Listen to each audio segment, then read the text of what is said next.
in the soft afternoon light of a Los Angeles cafe tilde copyright patio, where potted palms rustle like whispered confidences and the distant hum of the city fades into a sacred hush, we slip into the raw, unfiltered heart of Unlocked, Family Secrets Digital Exclusive, a poignant clip from the September 27, 2025, premiere that peels back the layers of Lydia Meredith's childhood armor, her voice a steady river carving through decades of buried pain as she confronts the racial discrimination that forged her unyielding spirit during the Jim Crow South. Lydia, 58 and radiant in a simple white blouse that echoes her evangelical roots, sips chamomile tea across from the interviewer, her silver-streaked hair catching the sun like threads of hard-won wisdom, her eyes a deep pools of quiet fiery distant yet alive with memory, growing up as the fifth of 13 kids in Macon, Georgia, during the 1950s and 60s.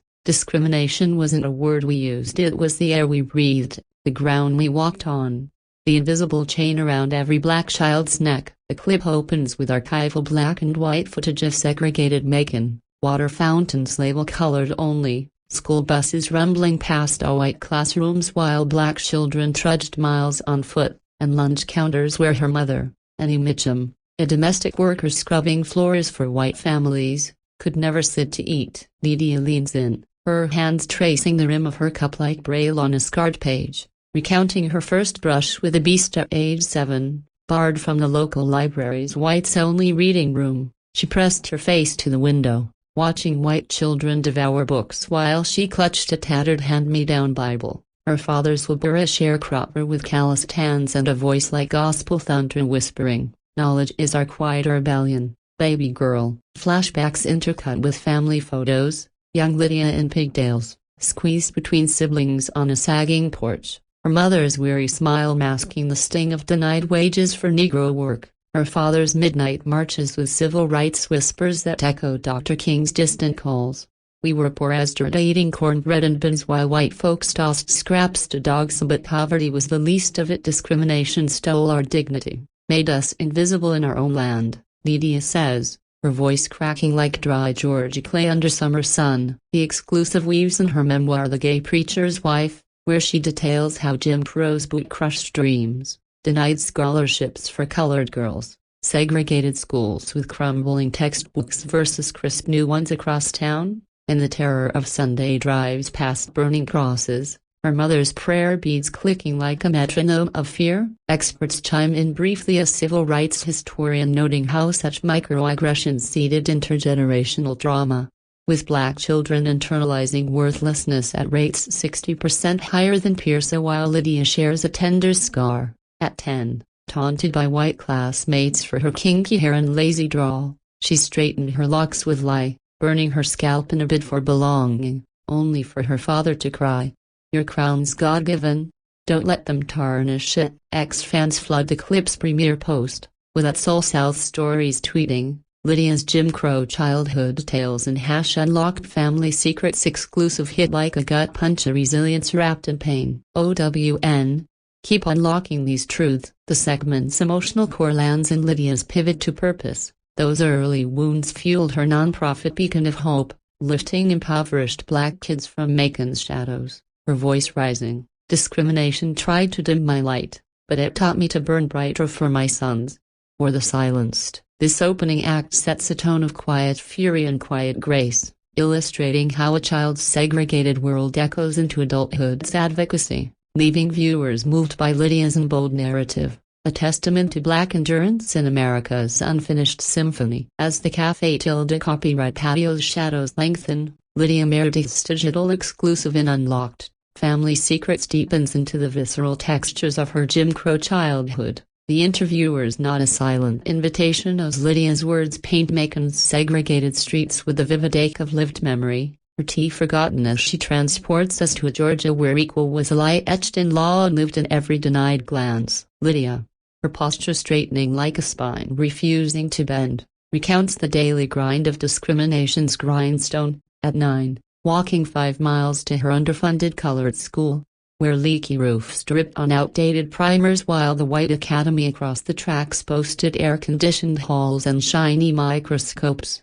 Her siblings' hand-me-down shoes splitting at the toes from endless treks. We'd pass those whites-only signs on buses, water fountains, even movie theaters. My mama would hush us, saying eyes forward, hearts up, but inside, it carved hollows we couldn't name, she says, her fingers clenching the tablecloth like reins on a runaway past. Flashbacks surge, grainy photos of young Lydia at a segregated park picnic, her family's laughter defiant against the barbed wire fence separating them from white revelers, her mother's 12-hour shifts cleaning white folks' houses for pennies, returning home to cook over a wood stove, whispering stories of Harriet Tubman to steal her children's spines. A clip intercuts with her memoir excerpts, read in voiceover, tales of the 1963 Birmingham bombings, echoes reaching Macon, where school integration raids kept her home for weeks, her father's underground voter registration drives risking midnight raids by the Klan. Lydia shares a pivotal wound at 12,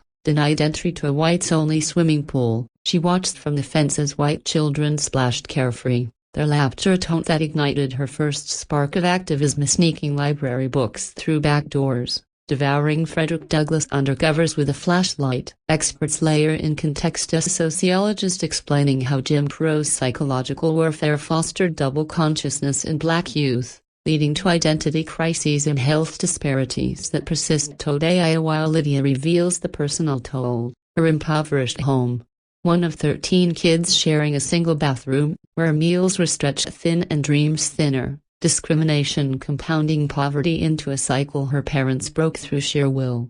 Daddy farmed white men's land for scraps, Mama ironed their linens with burns on her hands, yet they taught us education's your emancipation. Scraping for my Vanderbilt scholarship, she reflects, pride mingling with sorrow. Discourse blooms, with a Jim Crow survivor tweeting, Lydia's pool fence memory and #unlocked exclusive is raw. Jim Crow didn't just segregate bodies, it segregated souls. OWN dropping gems. The segment's heart pulses in Lydia's bridge to now. Those early rejections birthed her beacon of hope, funding scholarships for Macon's at-risk black girls, her voice firm.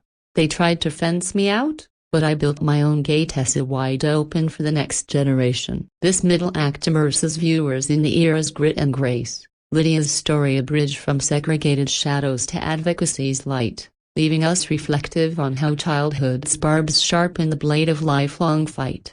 The Cafe Tilde copyright's ambient chatter fades to a reverent pause as Lydia Meredith's exclusive clip in Unlocked, Family Secrets unearths the deeper scars of her Jim Crow youth. Her narrative shifting from survival's stark edges to the subtle erosions of spirit that discrimination wrought on a black girl's tender psyche. Lydia, her teen now cold as forgotten resolve, leans forward, her gaze piercing the lens like a sermon unsilenced. It wasn't just the signs or the stares, it was the slow poison of being told you were less. My first report card at 6, praised by my teacher as good for a colored child.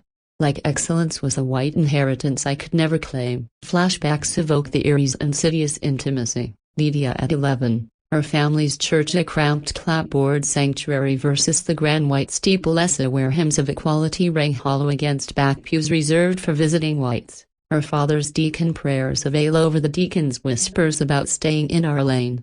The clip layers in memoir vignettes, her mother's clandestine literacy lessons after dark, defying laws that once criminalized black education, passing dog-eared copies of To Kill a Mockingbird that mirrored their mock lives. Lydia's adolescent rage at 14, joining sit-ins at segregated diners, her small frame trembling as sheriffs loomed, her arrest a badge of budding defiance that her parents hushed to protect her future. Experts illuminate the legacy, a child psychologist detailing how such microaggressions imprint imposter syndrome, with black girls facing 30% higher rates of self-doubt in academic settings. While Lydia confesses the hidden costs, nights curled under quilts, questioning God's design in a world that deemed her skin a sin. Her siblings' squabbles over one shared doll masking the deeper theft of joy. We played school in the yard with sticks for chalk, dreaming of colleges we'd never see. A discrimination didn't just bar doors, it boarded up our imaginations, she says, a wry smile cracking through tears. Ex-fans amplify her resonance. At Heritage Hearts tweeting, Lydia's good for a colored child story and #unlocked clip guts me. Jim Crow's ghosts still haunt our girls' GPAs. Powerful. The segment pivots to Lydia's reclamation, channeling that fenced-out fury into Beacon of Hope's after-school programs, where she now mentors Macon's little ones with books and boldness, her voice rising. They called me less so I'd believe I'd, but I rose to prove more. For every child still peering through those windows. This act delves into discrimination's psychological quarry, Lydia's testimony a chisel chipping away at inherited shame, leaving viewers stirred by her alchemy of ache into action. A child's barred dreams transmuted into doors flung wide. As the Café Tilde copyright patio basks in the golden hush of late afternoon, Lydia Meredith's digital exclusive in Unlocked, Family Secrets crescendos into a luminous legacy, her childhood's discriminatory shadows yielding to the fierce light of advocacy she now wields like a reclaimed torch. Lydia, her cup refilled but untouched, closes the circle with a voice woven from wiregrass and will. Those Jim Crow years tried to script me segregated seats, stolen seats at lunch counters, seats of power forever reserved, but they scripted a survivor who scripted her own story, page by unapologetic page. Flashbacks finale with empowerment. Teen Lydia at 16, her first voter registration drive in a backroom church, defying poll taxes that choked black voices. Her Vanderbilt arrival in 1970. The first in her family to cross those Ivy gates, her engineering degree a middle finger to the less than labels, and her nonprofit Genesis, Beacon of Hope, rising from Macon's marginalized corners to fund 1,500 at-risk kids annually, her Childhood Hero Award from Georgia's governor a poetic payback. A clip interlaces her memoirs Coda, reflections on how discrimination's daily daggers sit on at segregated proms. Job rejections masked as overqualified for your kind on her blade for justice, her 3 master's degrees, business, Christian education, public policy, a trinity of triumphs over truncated potential. Experts seal the scholarly seal, a civil rights scholar affirming how such early exposures fuel 70% of black women's leadership in social justice. Lydia embodying the statistic as she now pursues her doctorate in rhetoric at Georgia State. Her dissertation a dagger at Christian rhetoric's discriminatory dance. Ex-fans finale with fervor. At Unlocked Legacy tweeting, Lydia's full circle in #Family Secrets clip from Jim Crow fences to Beacon Gay Tessa's Black Girl Magic Eternal. OWN. More like this. The segment's soul sings in Lydia's parting pledge, gazing skyward. To every child still facing those signs seen or unseen, you're not less, you're the lesson the world needs to learn. OWN's production of fading sepia flashbacks to vibrant present, a gospel swell underscoring her smiley lifts the lament to anthem, teasing the series' vaults of addiction and infidelity. This finale isn't closure, it's coronation. Lydia's childhood crucible alchemized into communal gold, leaving viewers ignited. Her story a siren call to shatter every segregating silence with the unquenchable roar of reclaimed radiance.